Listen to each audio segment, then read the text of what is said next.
Hello అందరికీ. ఎలకలెప్పుడు ఏ చెట్టు తొర్రల్లోనో కింద గొయ్యల్లోనో ఉండాలా ఏంటి అనుకున్నారేమో ఒక పెద్దాయన.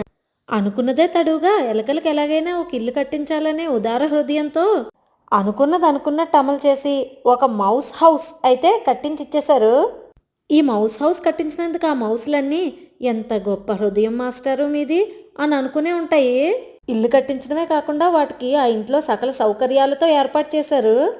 ఈ వింత మౌస్ హౌస్ స్విట్జర్లాండ్లో ఒక పార్క్లో కనిపించిందండి నాకు. ఇదేంటిది ఎలకలకి ఇల్లా భలే ఉందనుకుని లోపలికి వెళ్ళి చూశాను. ఇక్కడ ఈ మగ్గులో ఒక ఎలకను చూసారా, కడుపు నిండా తినేసి కదలలేకపోతున్నట్టుంది. ఇదిగో ఈ ఎలక చూసారా, గిన్నెలో నీళ్ళు గడగడా తాగేస్తుంది. ఈ హౌస్లో మౌసులకు కావాల్సిన ఫుడ్, ఫ్రూట్స్, పాలు, నీళ్ళు అన్నీ ఉన్నాయి. ఏ బెంగా లేకుండా హాయిగా లైఫ్ అంతా గడిపేయచ్చు. ఎప్పటికప్పుడే వాటికి కావాల్సినవి ఏర్పాటు చేస్తారంట.